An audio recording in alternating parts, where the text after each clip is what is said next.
Good afternoon. Welcome to this afternoon session. I believe we've got a quorum to get started. We're expecting 75, so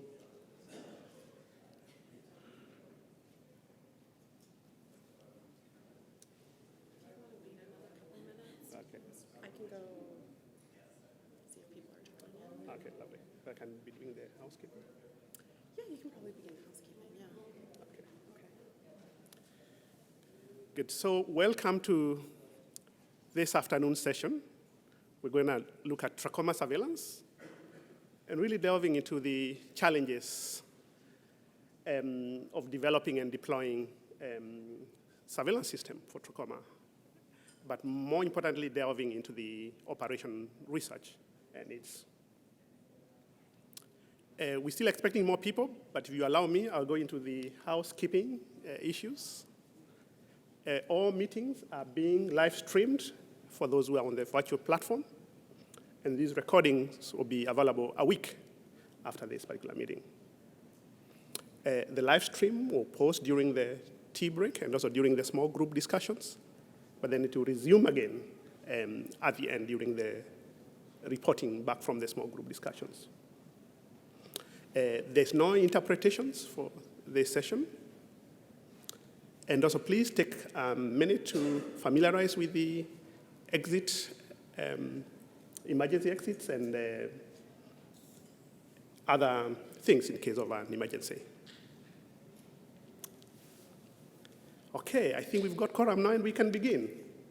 So my name is Jeremiah Ngondi. I'm the trachoma focal point at ACT-2N-NTDs East at RTI International, and I'm co-leading this session with my counterpart, Stephanie Palmer, who's also the trachoma focal point at ACT-2N-NTDs West at FHI 360. And thank you all for coming to this session. But if you allow us, we'll start by really honoring our friend and colleague, Eric Mosher. This session brings lots of memories to Stephanie and myself because we conceptualized it together. And unfortunately, he's not with us here today. But his spirit and his enthusiasm for trachoma elimination, makes it worth a while for us to stand here today and be with you to have this session, which I believe is going to be really, really a key to the kind of challenges we are dealing with in terms of trachoma surveillance. But I want us to start by reminding ourselves, why are we here? Why trachoma surveillance? Why is it important? Why should we be discussing it in the first place? And I wanted to start by looking at what's in the WHO guidance for validation of elimination of trachoma as a public health problem. So trachoma elimination is reversible. I've pulled this language from that particular document. The guidelines recommend that countries should continue with surveillance post-validation. And in fact, if the data indicates that there's a problem, then there needs to be some action and response. And also the guidance does specify that in certain situations, if the elimination is reversed, then that endemicity status could be changed in the WHO observatory. And therefore, we clearly need, more than ever before, effective surveillance systems. First and foremost, to detect signals of recrudescence and take action. But also, it needs to be evidence-based, so that then if we are deploying any resources for that action, then that's judicious and evidence-based.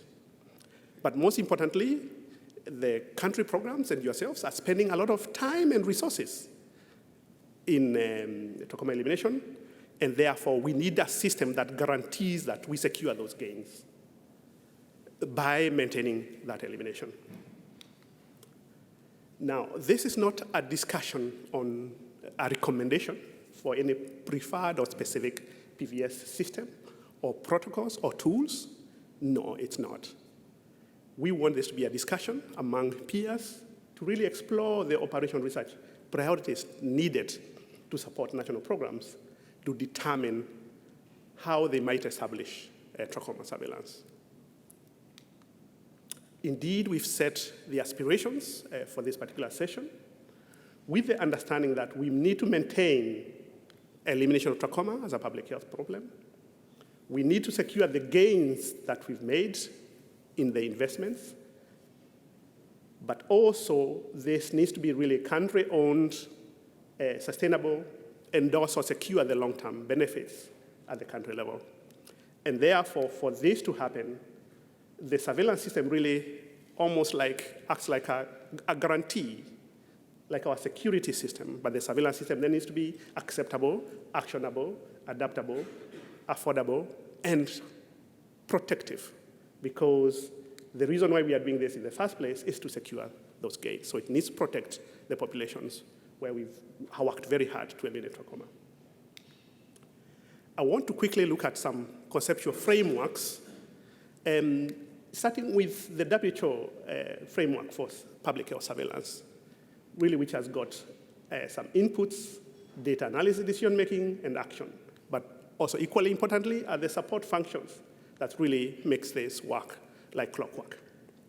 This can further be simplified into those three boxes in terms of the data input, the data analysis and decision-making, and the actions response. Now, there might be feedback loops to each of these, depending on what's happening in each of those boxes. But more importantly is also the support functions that really supports the system. But today, we want to focus on that data input.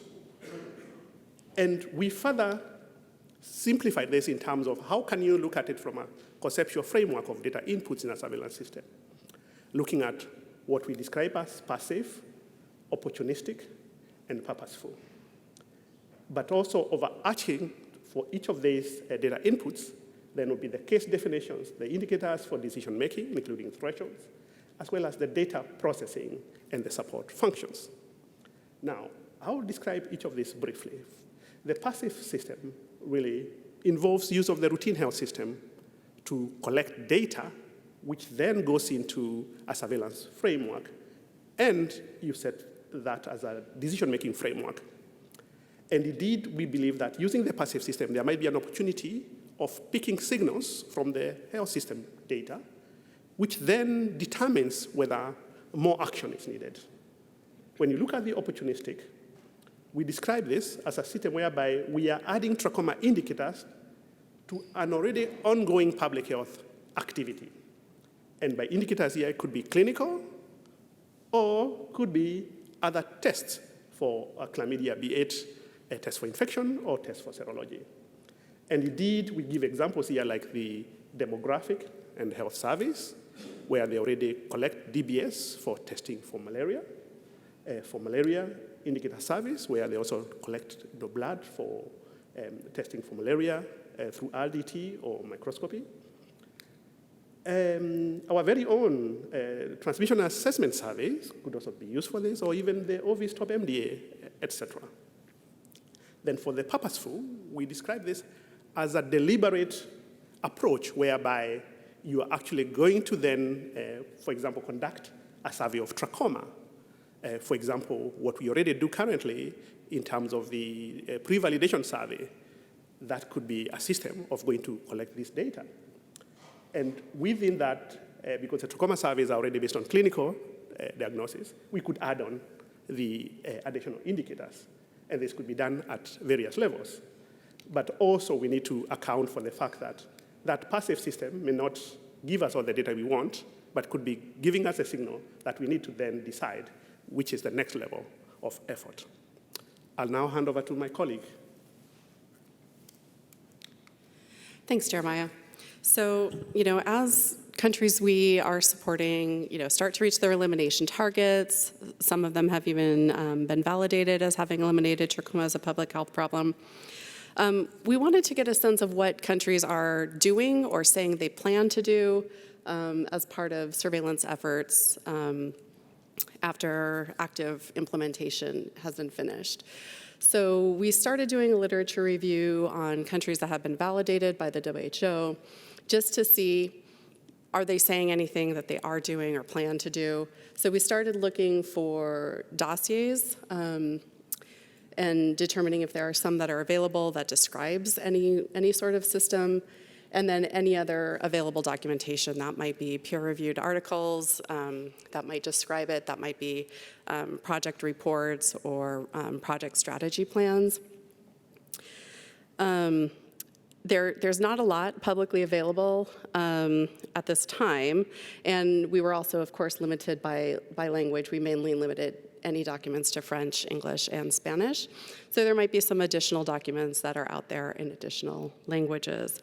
But we found 3 dossiers that were publicly available, and 6 other countries had additional documents describing some sort of surveillance that they were planning or were implementing.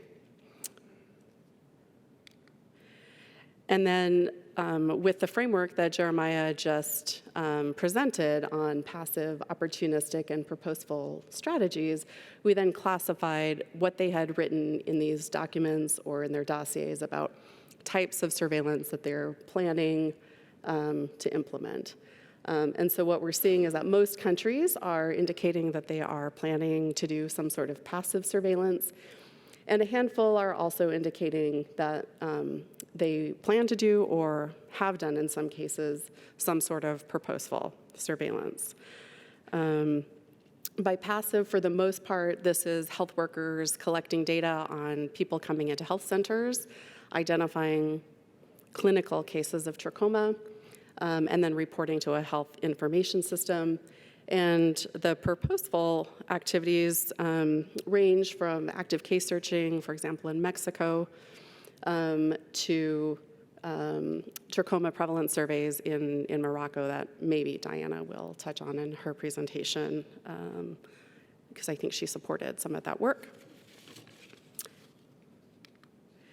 And then we also wanted to look at the type of indicators that countries are using or proposing to use for their surveillance system. And we were interested in this because we talk a lot in trachoma, as prevalence gets low, clinical indicators may not be as useful for really identifying, especially TF. So it may be really useful for identifying trichiasis and understanding whether the system is identifying TT cases, managing TT cases, but the usefulness perhaps for transmission or is perhaps, to be determined. So all the countries for which we had some information were indicating that they would be using some clinical indicators. There were a few that had used infection or antibody testing, often as part of operational research and not necessarily as part of routine programming. And then Iran had also indicated that syndromic surveillance might potentially be used. And by that, they mean a wider definition of what trachoma might be, so like conjunctivitis versus just clinical trachoma signs. Obviously, there are some limitations to just looking through dossiers and published literature as to what countries are doing.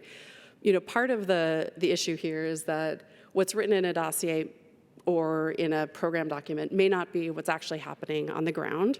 So, anything we're saying up here is perhaps speculative in some countries and not ground truthing. And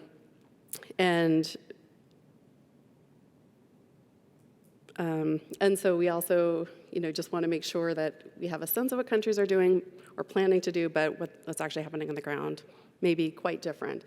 And so I think keeping kind of a running list of this and understanding the landscape is important. Additionally, even where there is some data available, and I think Edward from Ghana will really show this, is that even when there are some data available, they may be a little bit hard to interpret and use for decision making. So with that, I do want to introduce our speakers. And I'll introduce all of them, and then I'll invite Edward up to talk about the Ghana experience. So first, we have Edward. He's the trachoma focal point, as well as the focal point for many other things in the Ghana Health Service, who will be speaking about the surveillance experience post-validation in Ghana. We then have Clara Burkert-Brooker from RTI International, talking about prioritizing areas for post-validation surveillance and understanding where trachoma is most likely to recrudesce. Next, we'll have Diana Martin from the U.S. Centers for Disease Control and Prevention talking about the use of serology as a tool for PVS and the current status of that usage. And then finally, we have Abdel Dirani from PATH, who will be talking about a landscape analysis for PVS for NTDs and how trachoma can fit into that landscape analysis. Before I invite Edward to come up and talk, I just wanted to briefly also mention how the session will be run.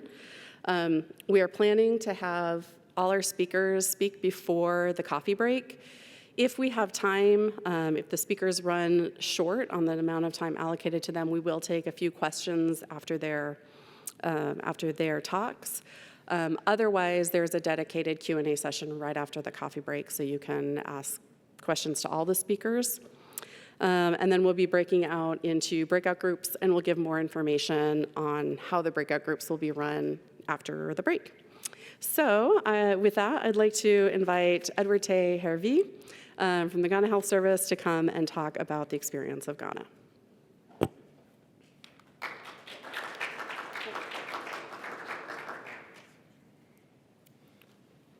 All right, thank you, Stephanie. Good afternoon to you all. I'm happy to share the Ghana experience with all of us. Right. So I need to stand this way so that I can see the screen. You just have to pardon me, right? Okay. So just a little bit of the background, and then what we have done, post-validation, the challenges, and then lessons that we have learned, right? So this is a brief background and timeline of major events. In the 1950s, that was when trachoma was identified in the northern part of Ghana. Then we went through a series of activities, and then that culminated in the success story Ghana has been talking about. Right. So 2018, Ghana was officially validated by the WHO as having eliminated trachoma as a public health problem. Right. And this success story came after almost 2 decades of implementing sustained control and elimination activities. Right. So we set ourselves a beautiful surveillance goal, and health officers at the endemic districts have access to the information in this strategic plan and are routinely applying in their districts. Right.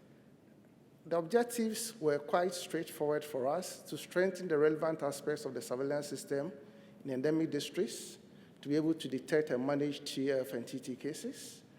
And then we also wanted to conduct a population-based surveillance every 3 years to monitor the prevalence of TF in communities that have previously been identified to have high TF prevalence. And this was the design. So as part of the integrated disease surveillance and response system at WHO, we were to collect data, analyze, interpret, and then this information will guide decision-making for public health action. Right. So what we did as a Ghana country program was to build the capacity of health officers, and then we conduct yearly staff training and assessment needs, and then we train key health workers to identify and report TT cases to ophthalmic nurses. We also trained community-based surveillance volunteers in early detection of trachoma cases. Right. So surveillance volunteers are the first point of case detection for trachoma in the country program. And then we also have the community health officer responsible for trachoma surveillance at the CHIPS level. And the health facilities are 3 levels: primary, secondary, and tertiary. The health facilities were responsible for trachoma detection, diagnosis, staging based on the capacity of the health facility. Right. So these were the channels for post-validation surveillance system.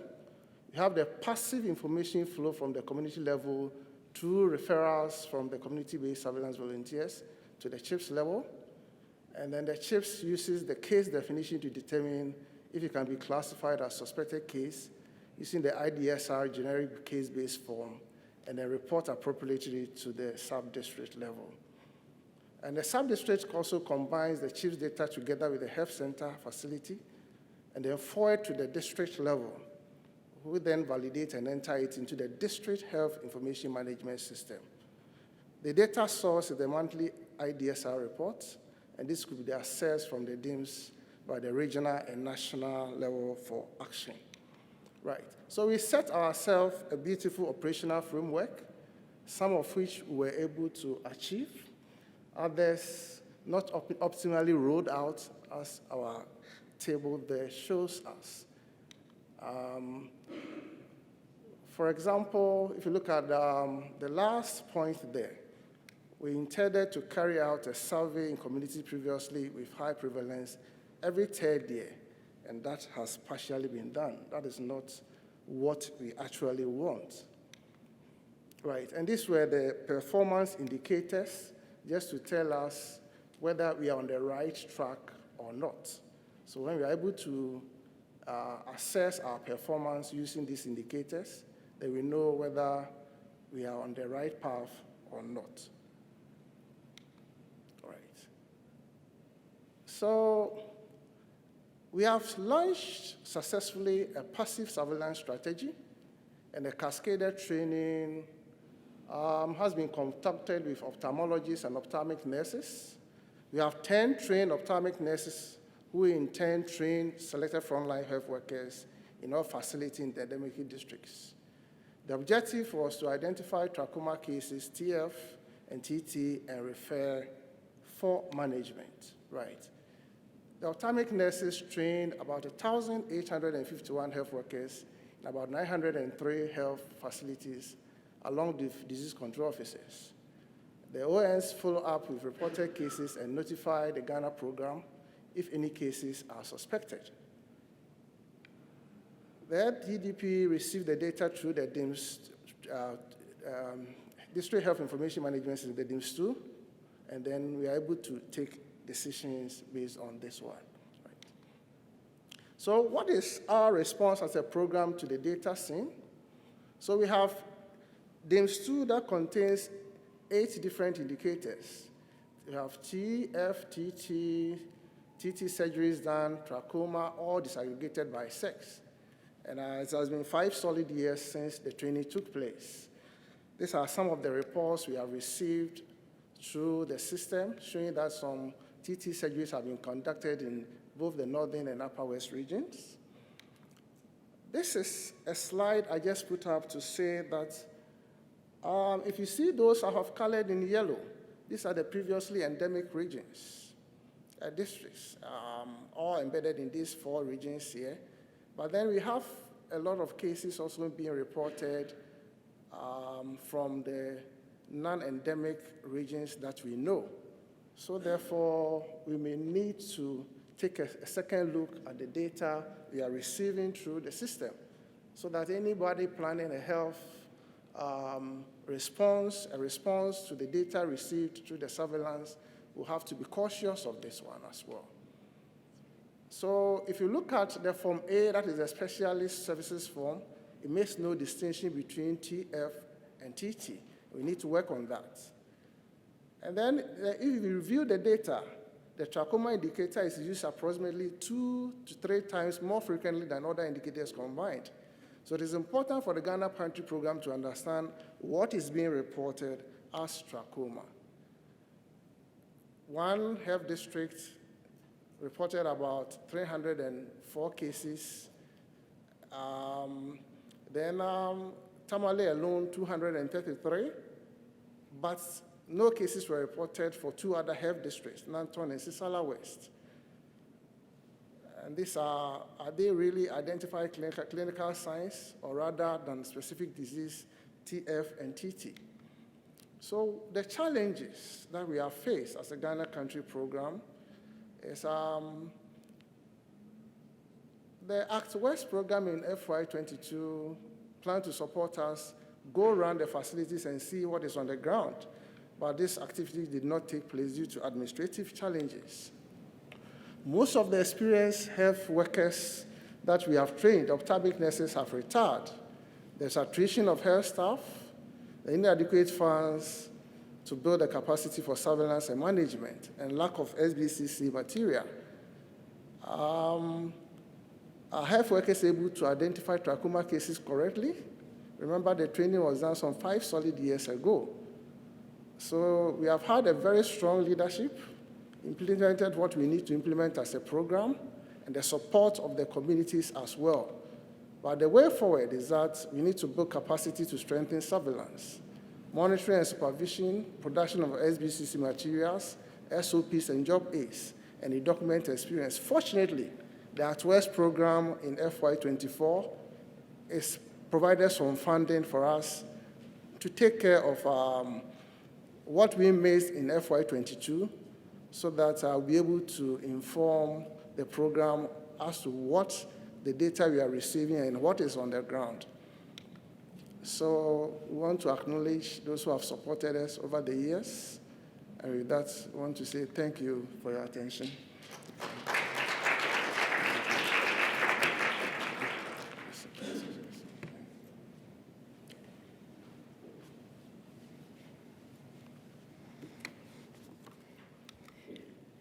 Thank you. As Stephanie introduced earlier, my name is Clara Berger-Brucker, and I'm an epidemiologist at RTI. And today I'm going to talk about the prioritization of post-validation surveillance areas where trachoma is most likely to recrudesce. And I'd like to also thank my collaborators, George Cabona, who's here today, as well as Dr. Jeremiah Ngondi and Anthony Solomon. So just a note and a bit of a disclaimer to start off. These data results are still preliminary, and we're sharing some of the ideas and things that I'm working on, but none of this is prescriptive or telling anyone what to do next, just some ideas that we've been thinking about. So as was kind of already presented, a reminder of the goals for elimination of trachoma, and the first one being the prevalence of TF in children aged 1 to 9 of less than 5% sustained for at least 2 years in absence of ongoing antibiotic mass treatment in each formerly endemic district. So this is the component of elimination that will be focus of my talk today. Of course, the other two are focused on TT. So the research aim that I'm working on is the use of geospatial tools to help identify zones of concern that may have persistent or recrudescent trachoma, which may warrant further survey or operational research follow-up activities. And here, trachoma we're defining as trichomatous inflammation follicular in 1 to 9-year-olds. So a key assumption of this work is that we are more likely to find trachoma in the future in a place where we had trachoma in the past, even after treatment interventions have taken place. And just a few definition of terms and spatial tools. We all hear some of these, and these definitions are really the sort of true geospatial, possibly geographic definitions, but of course we might use these in other ways, and that's absolutely fine, but just for our context today. Spatial clustering is a geographically bound group of village survey sites sufficiently large and concentrated to be unlikely to have occurred by chance. A hotspot is a clustering of village survey sites with prevalence significantly higher than surrounding areas. And finally, the term that I'm using, just to add to the mix, is zone of concern, which is an area, a sub-EU area, so evaluation unit or district area, within a single evaluation unit or between 2 adjacent units or bordering areas that have above threshold prevalence of TF. So why do some of these out-of-the-box contexts maybe not work if we're really just sticking it into a geospatial tool and getting out something that we call a hotspot or a clustering? Part of it is that those tools are very sensitive to the data high-low input. So if you put in data that's only 0 to 5%, then you're going to find a cluster or a hotspot that is with that high of 5%. But if your data is 0 to 30%, then your high will be something closer to 30%. But maybe we still care about those that are around 5%. So that's where some of the data inputs might be influential. And also, if you're putting in a whole EU or a whole country, this is also going to define how big or where your hotspots might be. Similarly, how we aggregate or what we measure in terms of the data, is it NETF, is it TF 1 to 9, is it the means, the prevalence of the site, or something else? This is all going to also influence how the tools or what tools we use will give us the kind of answers about where zones of concerns are or where hotspots are or whatever we want to be calling in. And finally, how do we adjust for differences in survey time points, because we might have several survey time points, and do we only use the most recent? Do we want to use historical data? But in that case, do we weight that in some way, and do our tools allow us to do that? So I'm going to talk about two sort of study areas today, and thank you to our collaboration with Tanzania for allowing us to use their data. So the first one here is a zone where they've passed surveillance surveys. They had moderate baseline, and then a TIS1 and a TSS that were all under 5%. So they are all in sort of post-validation situation. Comparably, we have this other zone. This is on the Kenyan border, where we have persistent and recrudescent TF from a very high baseline to a continued kind of situation in the most recent surveys. All the data that we're going to look at today are coming from tropical data or the Global Trachoma Mapping Project. This is the standardized high-quality survey data that also collects GPS data, which is important for this analysis, and uses the WHO simplified grading system to measure trachoma in all individuals aged 1 to 9 and above. So the main method that I'm going to describe, we're going to call for today the survey cluster buffer mean. So just to be quite long, and if someone wants to come up with an acronym for me, that would be awesome. Thank you. So we start with these 3 hypothetical clusters for our survey. And we're going to add a buffer. And a buffer is just a circle with a defined diameter, in this case, 10 kilometers. So we look at the space 10 kilometers around each cluster and identify if there's other clusters there. So if we look at cluster 3, we see that clusters 1 and 2 fall within its red buffer, right? So that's the first table. We link basically all the clusters with those that are within the buffer. And we also have cluster level data, right? So in cluster 3, we had 4 TF 1 to 9-year-olds, and we had 50 children who were examined. And then we sort of flip that around, right, and make a long table, which every row is a cluster. And then we have each of the data from the clusters that are linked to that cluster that are also in that table. So TF0 is the cluster itself, and then TF1, 2, et cetera, would be linked clusters. So then we add up the TF for that site. So 4 plus 12 plus 0 is giving us our 16, which is our numerator for our calculation. And the same thing for the denominator, and that's going to give us 16 over 270, and our prevalence, our estimated prevalence for this buffer zone, right?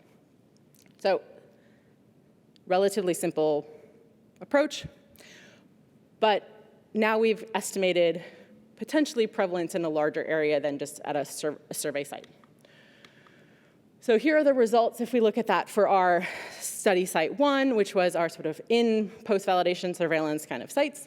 And we see a couple of areas that have higher prevalence over the 5% mark, but everywhere was under 10%. And we see particularly this one area where we might say, this might be a place we would want to go back to and find out a little bit more about this place. And just a note, for this one, all the data, save in Gwanga, was only a single survey round, so only the TSS most recent survey. So we don't have the time point problem so much. Anyway, something to start with, maybe it would be a place you would want to start to look at. Now, when we go to the recrudescent persistent zones that we mentioned earlier, it's a little more of a complicated story. Here, I'm only showing buffers that had prevalence over 10% and up to over 30% some of the clusters, okay? So quite a bit more data. And if we zoom in onto the border, we see quite a number of clusters and buffers. So thank you also to the Kenyan government for sharing their data so we could look at what it might look like if we look at beyond just a border, in this case, two countries, but we can also see it in some of the other data in the bottom right of the larger map where it's crossing into the neighboring district as well. These are zones that you might not otherwise identify if you were only looking at your EU-level data only. So just a few concluding thoughts for today, and I look forward to learning more from all of you. So this would be a simple geospatial method that might provide initial target information for program intervention, particularly in the persistent and recrudescent areas, but also in post-validation activities as we're describing today. And then also it lets you look at sort of the spatial scale, and the data inclusion as we described are really important in our outcomes and could be important in the post-validation surveillance activities of what data are we looking at, how big of a zone are we looking at. And finally, because as I said at the beginning, this is ongoing research, there's a few next steps that we're looking to take on, and also open to any suggestions from all of you today. So we'll look at different district scenarios, different thresholds, looking at a way to weight potentially the data from different time points, and also including other factors that we know potentially to be associated with trachoma, so other covariates. And finally, of course, to collaborate with our Ministry of Health colleagues about how relevant it might be for them, how useful, how we can support them in using tools such as this.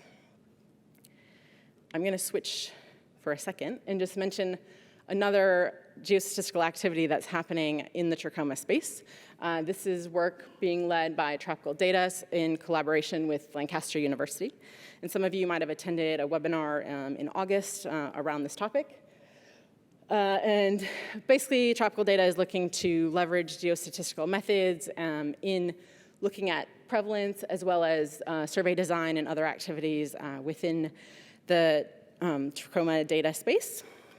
And if you have questions about this work, you can speak to me today, but also reach out to Anna Hart at LSHTM, and also check out the Tropical Data website and YouTube channel for a video of that webinar I mentioned, as well as upcoming surveys and other website information. Finally, just wanted to acknowledge the funders of this work. Currently, this work is being funded by the Task Force for Global Health under their COR-NTD grant from USAID. And previously, this work was funded from RTI through an internal strategic investment fund that complements the USAID Act to End NTD's East program. And finally, a lot of people to acknowledge who have worked on this or have supported it or who were part of the data collection of the data presented today. Thank you very much.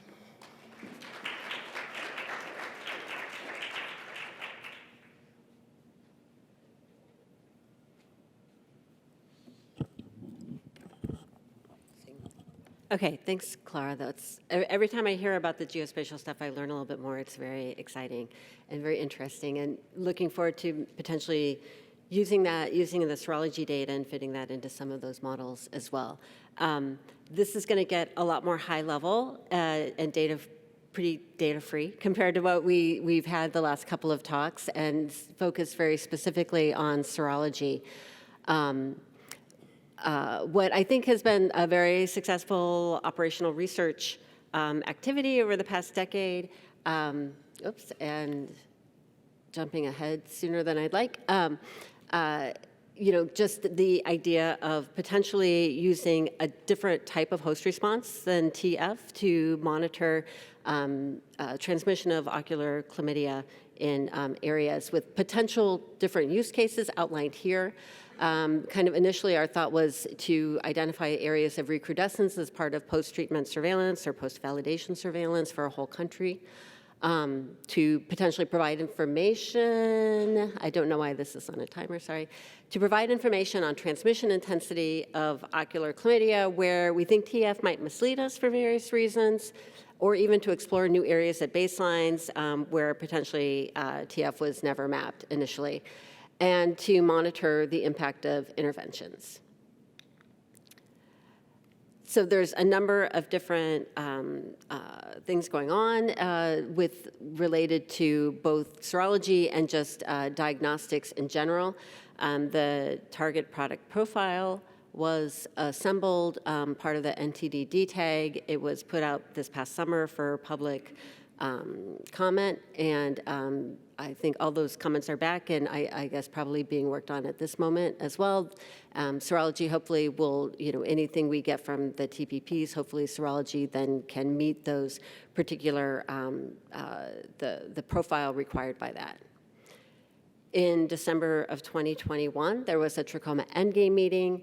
An outcome of that meeting is that, we decided on the definitions of persistent and recrudescent trachoma.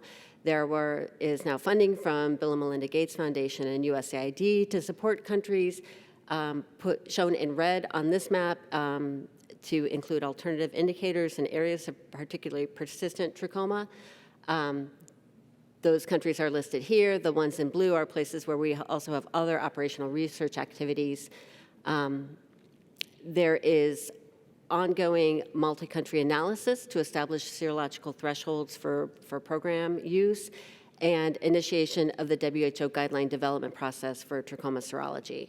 One of the things I didn't really put in this talk that Stephanie brought up was the studies that were conducted in Morocco, the very specific post-validation surveys. So I can briefly mention the two countries that have eliminated trachoma, that have their validation. Morocco, where we did do two full kind of surveys that included TF and serology in two previously endemic districts. A few years ago, one of the challenges of that was obtaining funding for that full survey. The second was in Mexico as part of this PAHO multiplex initiative, again, about 6 or 7 years ago, trying to put together like a fully integrated survey. They really wanted to look at trachoma. The outcomes of the survey design was that they were only looking at older kids, and then at the end, when we kind of got the data back, it was quite a bit challenging to interpret without those preschool age kids included in the survey. So those are kind of the two experiences that we have with serology in a country that had eliminated trachoma as a public health problem. So one of the things I did want to just give an update on, because we knew that we'd have this large group here, is the outcomes of a serology meeting that we had in this past August, funded by the NTD Support Center with funding from both USAID and the Bill and Melinda Gates Foundation. The objectives of this meeting were to standardize the approach for analysis and reporting of chlamydia trachomatis antibody data that could guide trachoma elimination monitoring, so that we're not just adding these additional indicators onto the trachoma surveys without really having any way to interpret that data and how programs use that data to make programmatic decisions. And then second objective of this was to have to propose data-driven serologic thresholds for trachoma program decision-making to support ongoing surveys and for consideration by a WHO guideline development group. The meeting outcomes were where we reviewed several approaches and had scheduled a virtual follow-up meeting to agree on the analysis plan to define those thresholds. So we didn't come out of the meeting with like a number per se, because we had a lot of decisions to make in terms of how to come up with that number, what age ranges to use, what kind of, do we want to look at single versus double antigen algorithms for making those, for analyzing the data, and then whether we would use the estimation of seroprevalence and or the seroconversion rate and the methodology for estimating the seroconversion rate. And so to walk through some of those outcomes, looking at the age ranges. So these are, representative data from 2 districts in Ethiopia. You can tell without really any additional information on the slide that those curves look very different when we're looking at age on the x-axis and seroprevalence on the y-axis. We can assign numbers looking at the 1 to 9-year-olds. The seroconversion rate, quite low on the left, much higher, 9.4 on the right. The seropositivity correspondingly low on the left, high on the right. In 1 to 9-year-olds, when we look at that data at just 1 to 5-year-olds, we see a decrease in the seropositivity, which you'd expect, because it increases by year of age, and especially on the right, you're losing some of those higher age ranges where there's a higher seroprevalence. But if you look at the seroconversion rate, it remains essentially the same in the 1 to 5 and 1 to 9-year-olds, and especially in a low prevalence setting, you're just not losing any data by not including the 6 to 9-year-olds. After some discussion about the logistics, our recommendation is to focus on the 1 to 5-year-olds. That will go as part of a proposal to a guideline development group. Next, we consider the fact that for, a lot of the data we've collected are, using 2 antigens, PGB3 and CT694, that were collected on our multiplex speed assay. There's, a real possibility that you'd need 2 antigen targets in order to get good specificity. What we saw here is that, yeah, you maybe see like a slight decrease in the seroprevalence. The same thing with the seroconversion rate, which isn't, oh, this is the seroconversion rate. No, this is a seroprevalence shown here. The seroconversion rate is similar. You maybe get a slight decrease, but it's just not enough to really advocate for adding an additional antigen to an LFA to have 2 antigens. And so the recommendation is to use PGP3 alone. We discussed the possibility of only using seroprevalence compared to using the seroconversion rate. Recognizing that the shapes of these curves are very different in different transmission settings, and that seroconversion rate is what's really giving a number to the shapes. It's assigning kind of a value to that can be used instead of asking people to look at shapes of curves. The recommendation was to definitely use the seroconversion rate, potentially along with seroprevalence, and I won't go into the models, but you can either have very simple linear models or much more complicated ones. And Ben Arnold from UCSF showed a lot of data that you can go simple, you don't have to do anything complicated, and so the recommendation is to use the generalized linear models. And so just kind of recapping, that at this meeting, we'll, at the end of this, we'll have the determination of serologic thresholds based on the parameters that we decided on at the meeting. We've had a draft analysis plan that's been circulated. We've had a follow-up meeting to discuss that is ongoing. Those thresholds will then be given to the guideline development group that will hopefully form fairly soon after we get through the guideline review committee at WHO, as we kind of outline this guideline development process in the bottom here. And I don't have an acknowledgement slide because I only had 5 minutes, but there's been so many. There's just too many. We've got data from over 45 population-based surveys in about 20-some countries with academic partners, all the implementing partners, and thanks especially to USAID, Bill and Melinda Gates Foundation for funding all these activities, and WHO and PAHO in particular for their support. So thanks very much.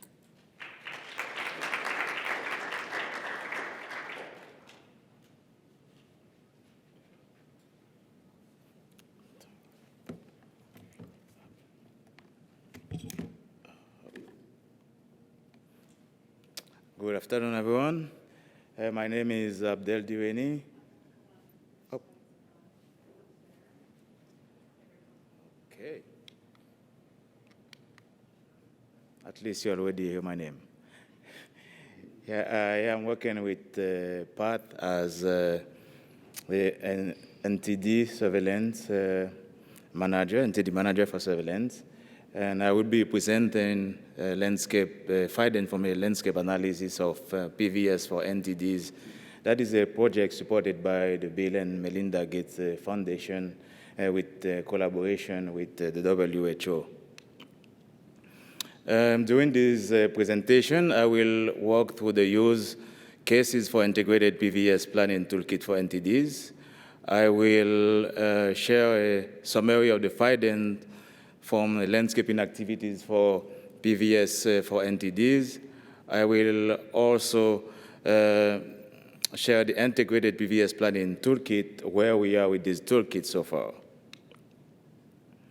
What are the use cases for an integrated PVS planning toolkit? Some countries, they are, after eliminating at least one NTDs, they are struggling on how to move ahead with the PVS because of limited resources. Other countries, they have developed their own PVS method by themselves, while others, they are not doing anything. While we are waiting for global guidance from the WHO, an integrated PVS planning toolkit for NTDs could support the national program in terms of decision how to best leverage platforms and resources that are currently available in country to monitor for recrudescence of eliminated NTDs. To sustain the NTD surveillance activities, integration is key, but they have some challenges linked with these integrations. For example, we know that NTD's activities, they are typically vertical and siloed by disease with dedicated funding. Funding for trachoma cannot be used for funding for LF activities the way it is. And other challenges that we have, early infection with most NTDs, they are not cause visible sign very early. And variation and pathogenesis, transmission, and vector, they are complicate identification of commonalities of opportunities for integration. And the last challenge I mentioned here is because for PVS, we don't know when we have to stop. It's going to be for a while.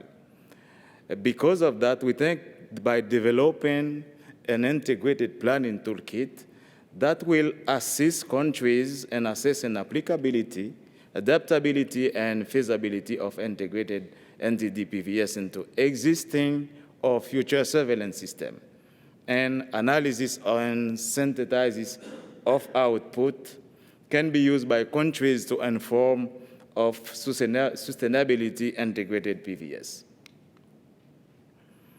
What are the key findings that we get from this landscape that can be beneficial for the trachoma elimination?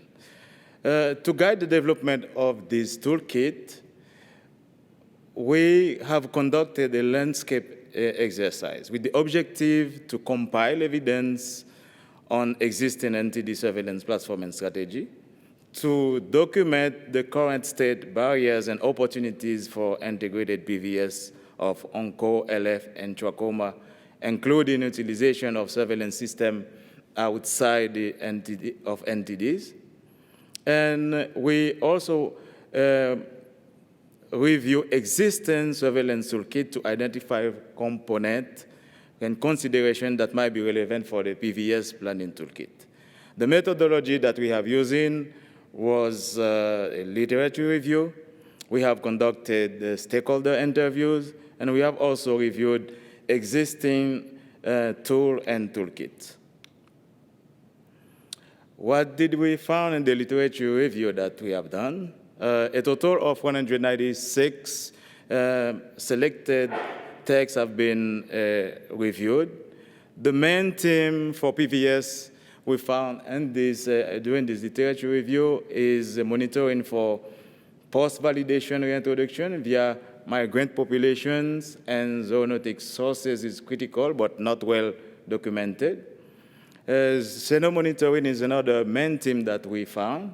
It can provide significant value to surveillance programs, but method and results are widely across setting and vectors. We also found that serosurveillance guidelines should be sensitive to age and geography.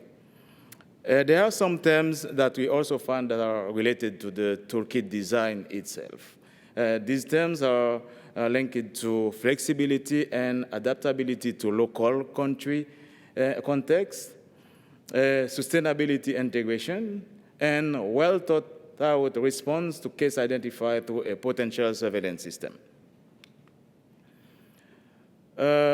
during the interviews that conducted with the stakeholders, we find that the main theme we find was not too different to what we get from the literature review. In addition to that, these stakeholders, they mentioned new guidance from WHO that is needed.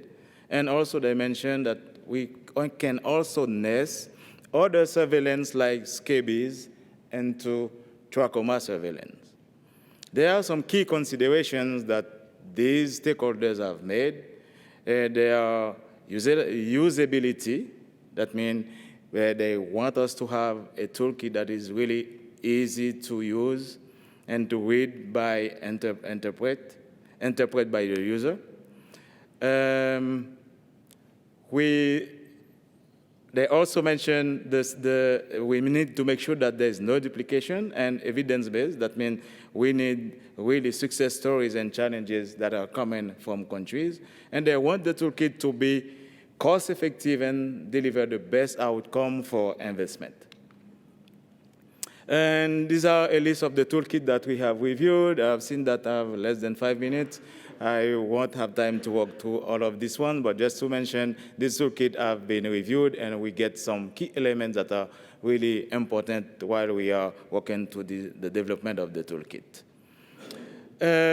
During this landscape, we also find possible systems for surveillance data reporting. These surveillance systems, they are in the NTD systems. There are some of them which are which are not in the NTD system. For the ones that are in the NTD system, I mentioned here the digital health technology that are important for case detection and management of NTDs, the WHO ESPN portal, and the very familiar tropical data. For at the non-NTD systems, other surveillance data are reporting that the NTD community we need to consider or pay more attention are. These are the DHAS2 and the Integrated Disease Surveillance and Response as IDSR. In terms of opportunities for integration surveillance approach, there are many, and some of them that I mentioned here. For example, LF, OV, and malaria and dengue, they can be integrated in vector control. Trachoma and other surveillance, they can be integrated with serosurveillance.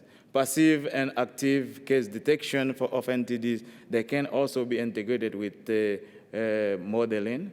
And while we are detecting new ways for integration, it's important to foster enabling environment which are linked to political buy-in, alignment and active coordination, and the workforce. Quick update that I will give you about the toolkit we are developing. This toolkit, it is underway. It is focused on 2 diseases, lymphatic filariasis and onchocerciasis. But this toolkit has been developed in a way that is allow other NTDs to be added during the development. The targeted audiences for these toolkits are primarily the national NTD program and countries. Secondary, we are targeting the National Surveillance Officer at the Ministry of Health, the WHO regional offices, and obviously the global stakeholders that are supporting technically and financially the elimination efforts. In terms of timeline, the planning toolkit is most useful during post-treatment surveillance and during preparation of dossier surveillance. Program managers, while you are stopping MDA, either the target NTD is LF, onco, or trachoma, please think about using this toolkit. It's going to be very useful because we're always struggling with in terms of how to plan for surveillance.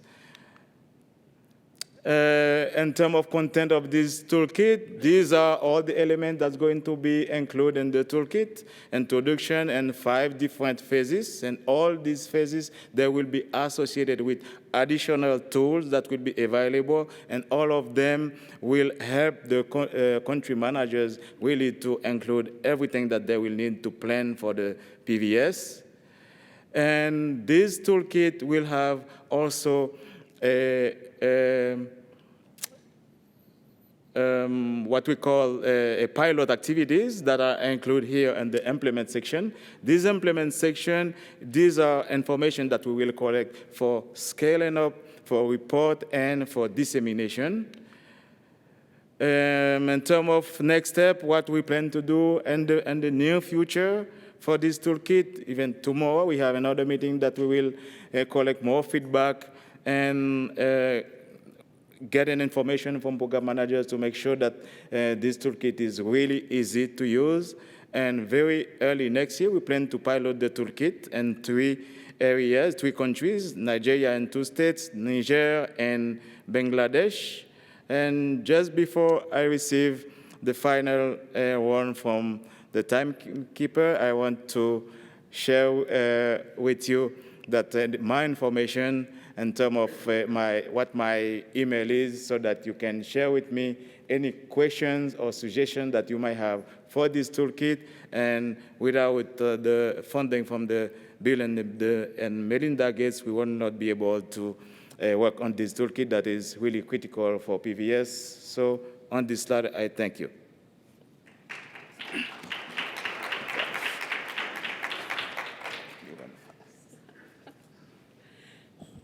Thanks, everyone. Good job. We are mostly on time, so thanks, everyone. So we're going to have about 15 minutes of Q&A. So I'm going to ask the speakers to take the hot seat at the front.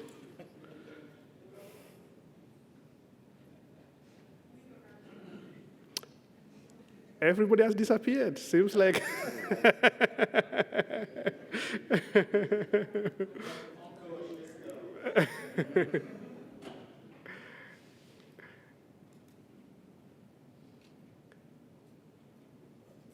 Okay, we'll give it one more minute, then we'll start the Q&A session.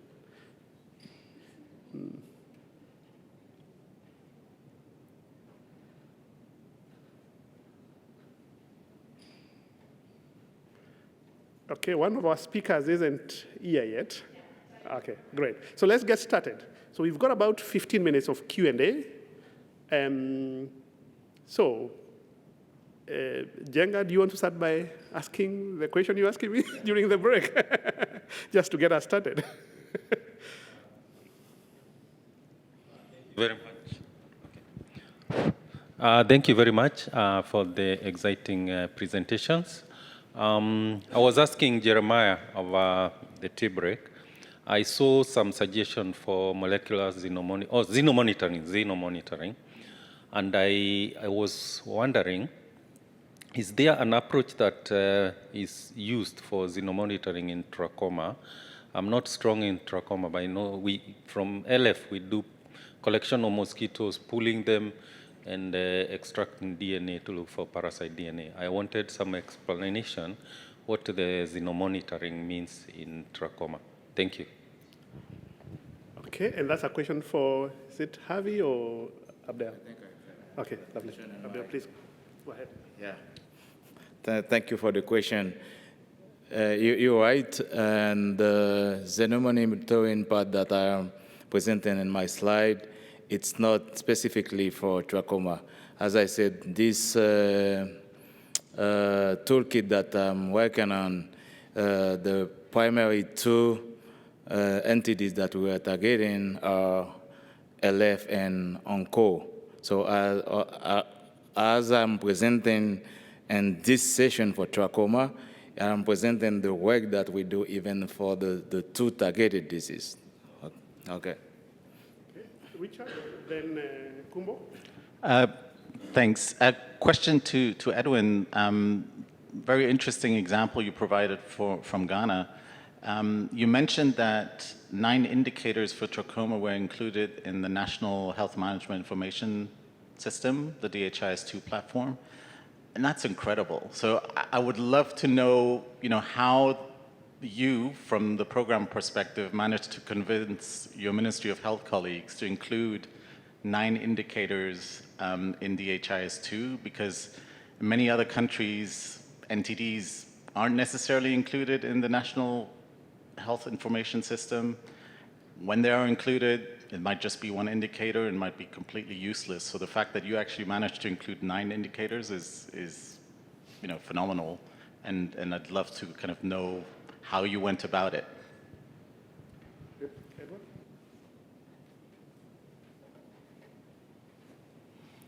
Right, thank you. Honestly, the Public Health Division has been very supportive. So the director works in conjunction with the PPME, Policy Planning, Monitoring, and Evaluation Director as well. So that is where they struck the agreement, and a lot of work was done behind the scenes, convincing them to include NTD indicators, and as many as that on the DIMS platform. So it hasn't been easy, I must say. It took a lot of dialoguing, engagement, and then finally we got where we are. Right.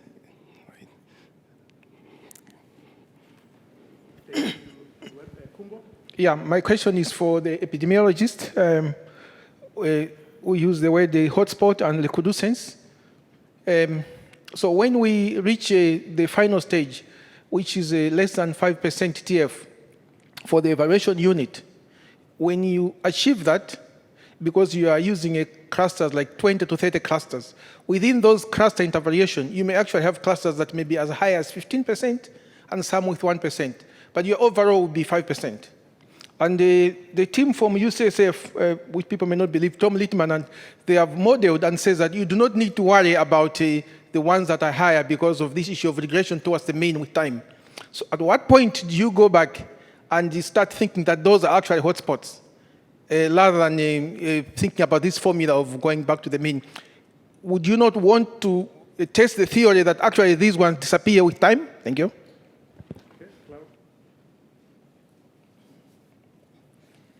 So again, there was nothing prescriptive about my presentation, but I think to answer the question more generally, here it would be a tool that would identify areas that you might go back to if in fact you want to make sure that you are regressing towards the mean and that you're not seeing more TF than when you were there before, for example. So it could be used in that way. And I think there's also the more general idea of if your clusters are spread out sort of randomly within your district, and those are the ones that are a little bit over 5% or whatever, or if they are together in a way, in a zone of concern or a hotspot or clustered in some way, then maybe that is something that you want to investigate a little bit more.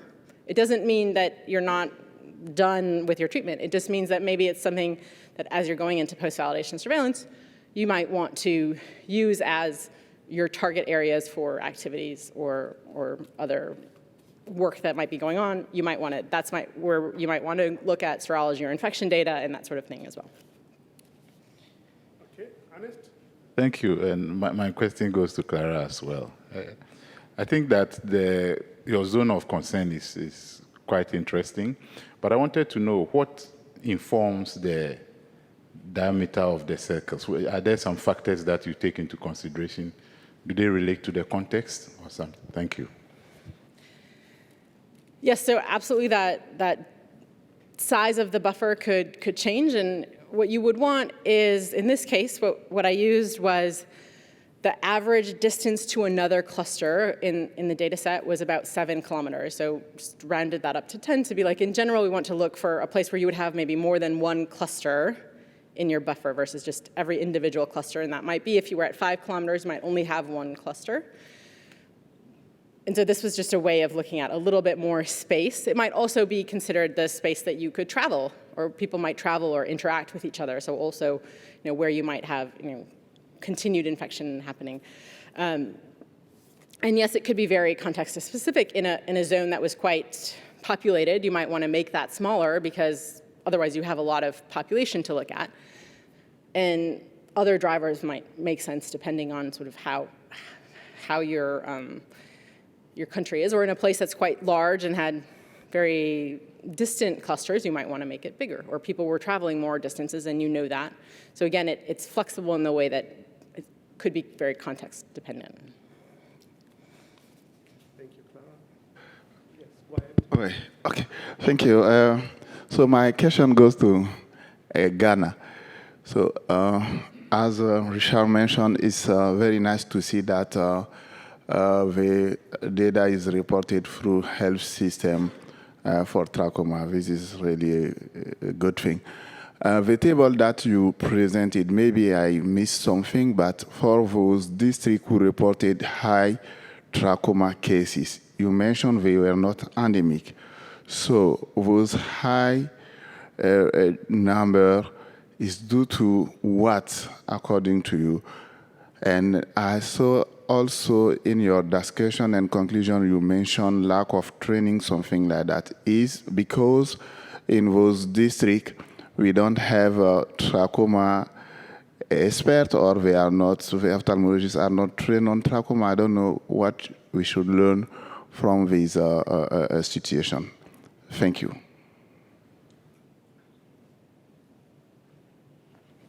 Right, thank you for that question. As you rightly said, those areas are not known for trachoma, previously endemic trachoma areas. So when the National Eye Care Unit developed the forms, they were given some sort of orientation, and then the forms were deployed. So they are giving us figures. What do we make of the figures? They are quite confusing to some extent. That is why we are insisting that those areas need to be trained fully. What are the case definitions? Did the case definitions that we gave for TF and TT, did they really understand them? Probably that is why they are churning those high figures for us.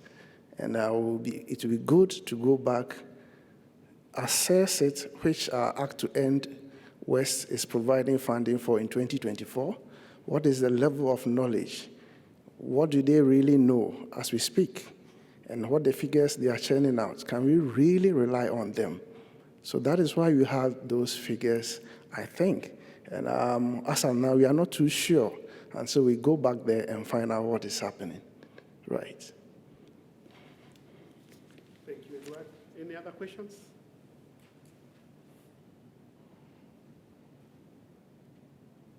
Okay. Going to go to the reporting. So please take your seats so that we can go to the reporting.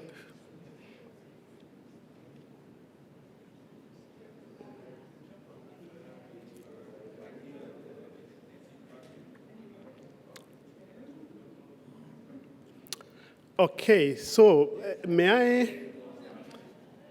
Are you happy to report? Yeah. Clara, you happy to report? Yeah. Okay, so I'm going to volunteer Ernest, Clara, and Diana to report back to the group. And we'll start with group 1. Okay, so Ernest, take the floor. Hello. Yeah, group 1 is for the passive surveillance. And the questions that we were to look at is how can we generate reliable data for decision making? And then what decisions are we able to make with passive surveillance? And then what are the resources needed? How can indicators other than clinical indicators be used with a passive system? One of the key points for how do we generate data is to ensure that we have capacity of health workers really up to scratch so that they can make the diagnosis in the first place. There was the option of, do you use the pre-service training for all health workers to make sure that they all have an idea of a clear diagnosis of TF and TT? Or do you focus on high care workers who have a regular training and therefore most likely cases will be referred to them? Do you focus on that one? Then it is also important for a passive system to have a clearly defined threshold for your data, which allows you to respond. And with your response, once you go past that threshold, you could then go for a survey, conduct a survey to determine whether you need to treat or not. Now, it is important that after the data is collected at the clinic site, you have indicators in the HMIS that allows you to analyze that data and also react. So it's not enough to build capacity of health workers, but you have to get indicators into the HMIS, collect the data, analyze, and then help you to also respond. For a passive system, we don't expect it to be very expensive. So it should be something that is modest. And to do that, it is important to consider integrating the data and the response into the surveillance, health system surveillance system that you have. And then when it comes to the management also, for the resources purposes, it is important to also integrate it into the general health system and then universal healthcare package. All this is to make sure that you keep the cost low. Now for collecting your data, in recent times, I think a point has been made that there are AI and apps that has been generated where photos can be sent and then you make a diagnosis. I understand that there is one ongoing in Senegal now. Ethiopia has done a similar work and that is doing well. So that can also be an option that we can use. So for passive surveillance, these are the things that we spoke about. We did not really get a point on other indicators or other clinical indicators to be used within a passive system. I think the TT and the TF, people thought that was enough for a passive surveillance system. Thank you. Thank you, Ernest. Do we have any additions for group one or any questions for Ernest?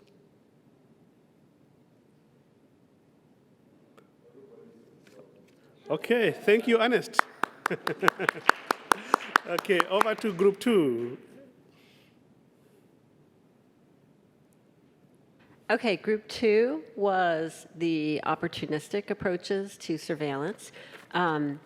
We had a number of questions under consideration that involved like who should be sampled, the type of sampling, type of indicators to be used, and potential priority areas for surveillance. And so, we kind of recognized right off the bat that, who should be included in the sample would really dictate like what types of opportunities we'd want to seek out. And really a lot of the thought was that it would probably be children, whether it's 1 to 9 or under 5s or 1 to 5.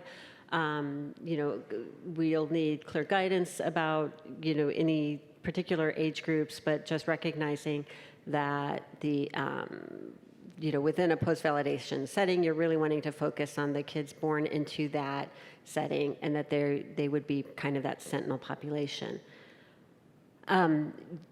Recognizing that we'd need that information before understanding what type of surveys we could potentially work with. We still threw out lots and lots of ideas about potential surveys that look at kids. So that's a lot of the things written down here are just different potential opportunities.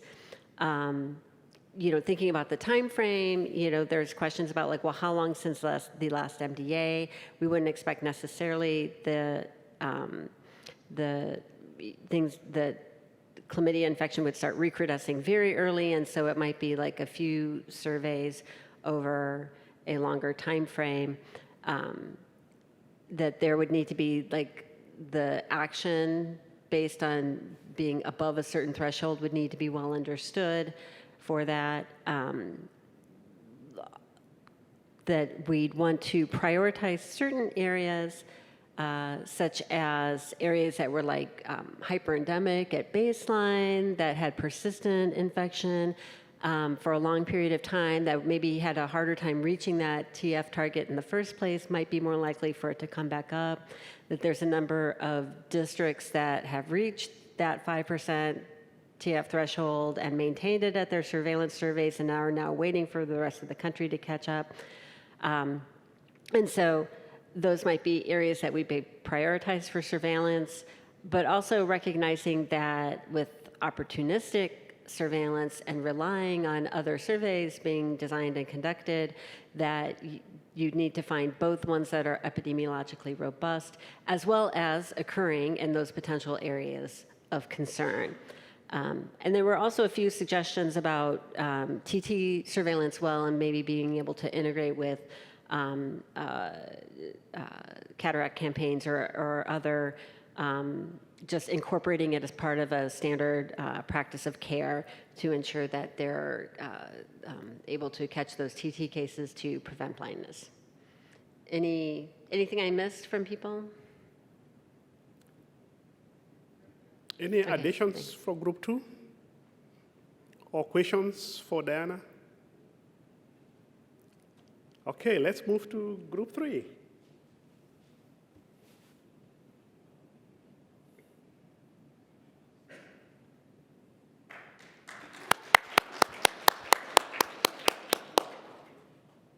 So in group 3, I'll try to jump around a little bit, but one of the big topics of conversation was like sort of what was the trigger for a purposeful sample, and basically coming out of maybe some of these other passive and opportunistic things that would be a signal that we would then want to go in and do some further investigation. There was a general agreement that at least your initial activity wouldn't be a sort of large 30 cluster type design that is the current Trachoma survey design, but something else that was targeted in some way, again, using historical data or passive or opportunistic data that tells you where you might go initially.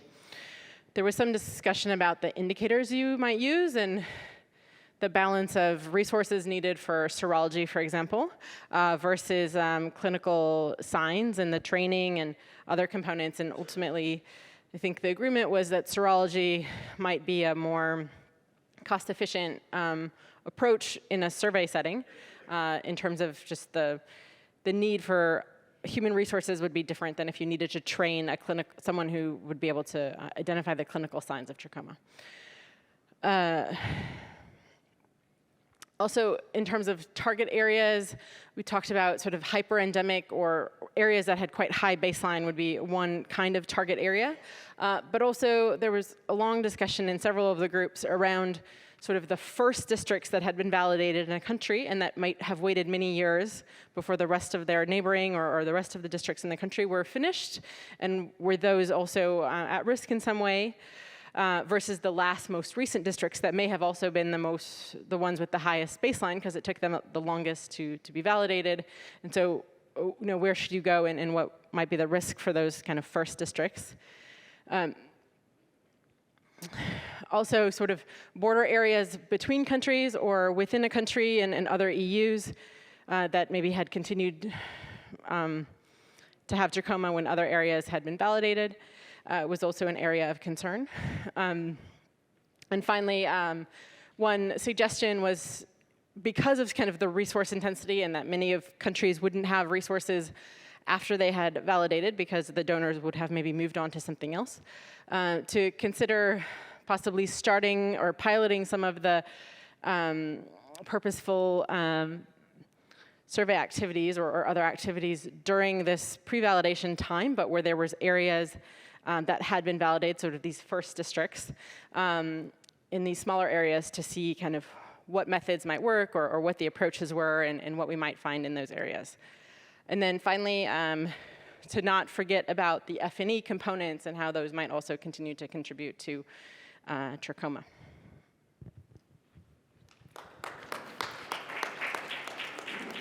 Any additions or questions for group 3? Yes, so.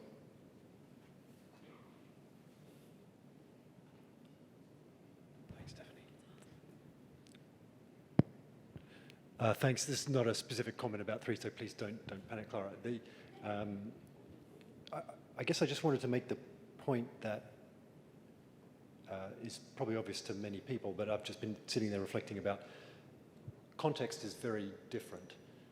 And I think that is true both epidemiologically and in terms of the way that health systems are set up.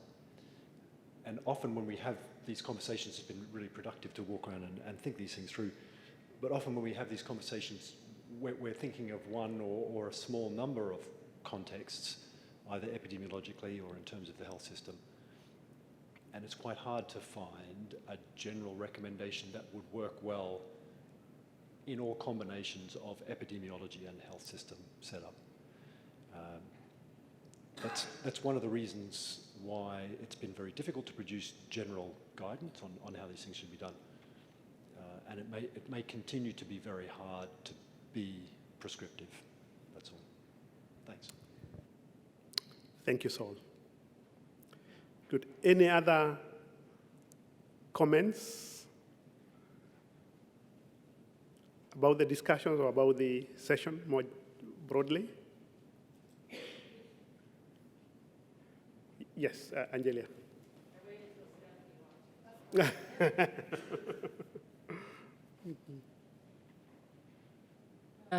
I think also with having some of these earlier discussions is, you know, we always talked about working ourselves out of a job and making sure we're not sort of developing ideas to keep us continuing working on trachoma, and making sure that what we think of keeps in mind that right now we're working on a public health program, and that the idea is that it transitions to the health systems.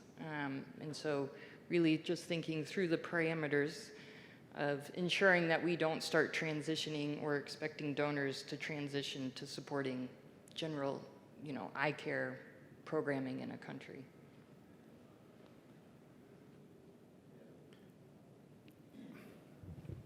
Thank you.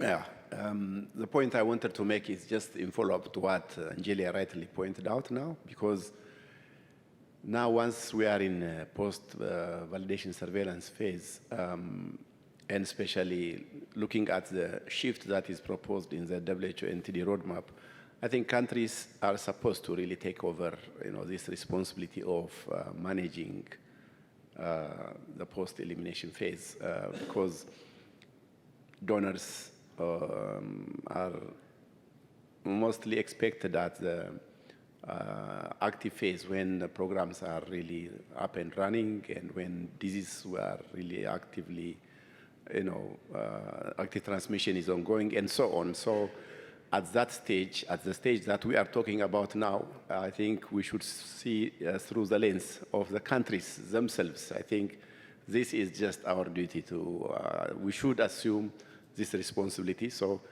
I think we should put our eyes off of donors and some kind of external funding for this purpose. I don't anticipate personally any kind of, you know, for external assistance for this purpose, unless it is perhaps on a pilot basis for some kind of studies and for establishing some kind of, you know, guidelines. Thank you.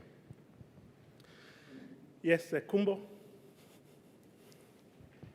A follow-up on Dr. Trachoma's comment, maybe a bit controversial. So having indeed saying that the health system should take over, we as a trachoma people, we should know that we are not working in isolation. There's an NTD roadmap for 2030 where there are 5 PCT NTDs, and we have things like, they say LF in Malawi, which was eliminated quite a few years before trachoma. But they have put surveillance systems post-elimination because the disease can come back. And so therefore, whoever is interested has to make sure that there is some minimal surveillance system in place than just to say, well, I don't care, you know, because we are done, whether something is happening or not. When that 2030 is reached, they're going to look at which PCTs have been able to monitor surveillance and which have just taken a blind eye on what is happening. Thank you. Good. Any other comment? I think one important issue which has been mentioned in Group 2 and Group 3 is what we call districts in waiting, where we've already done the TSS, and that district will probably has to wait for another 10, 20 years for everyone else to catch up. And thinking about transitioning surveillance, probably for those countries that are still implementing, that's where we should be starting. So for those districts which have already had the surveillance survey, it's below, the pre-validation surveillance survey, it's below 5%, then we've got an opportunity at least to be able to start from there, then build on sustainability and the resources. So it's an important point captured in group 2 and group 3. So let's make sure that we don't lose that.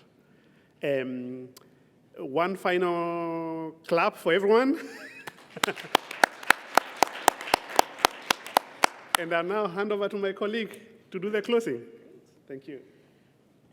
Well, first I want to thank everyone for coming.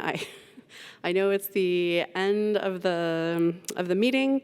Everyone's tired. Everyone wants to be outside when we have a finally sunny, beautiful day in Chicago. So thank you for staying here. Thanks especially to Edward, Abdel, Clara, and Diana for all your preparation for this meeting, for presenting, for your insights from your various areas of expertise. Jeremiah and I were really keen to do this session, I think, precisely for a lot of the reasons I think that Trachoma, you were talking about. If there's an expectation that countries need to start managing things and not have it, donor-funded, donor-driven, that's a very long, complicated process for ministries of health to have to deal with. This isn't something that just an NTD program can decide today that they're going to start funding. These are decisions that are made at the highest levels of the government for funding. And so allowing that time to have that advocacy, to talk about the problems, to talk about the needs, and to get buy-in, I think is really important. And I think talking about, the needs in terms of finding TT cases and making sure they're receiving management, there's that aspect. There's also the patient aspect of making sure that the patients are constantly aware that there is services available, working with universal health coverage or insurance schemes to make sure that they can afford the surgeries when there aren't potentially donors doing that. And then, determining, as Jeremiah was just saying, is there a risk that, transmission is ongoing, that it could lead to a greater problem, is something that now we should be determining rather than waiting until everyone is, all these countries have been validated and then maybe we don't have enough data to make those decisions yet. So again, I just want to thank everyone. I think, our next steps, I think we're going to digest a lot of what you have said. I think there is probably a plan for some ongoing discussion about what you've been doing, whether it's, internal discussions with our funders, discussions with ministries of health to get more information and input, and then, of course, waiting for, guidance that will come through the process. But again, thank you. I hope you have some time to enjoy the evening.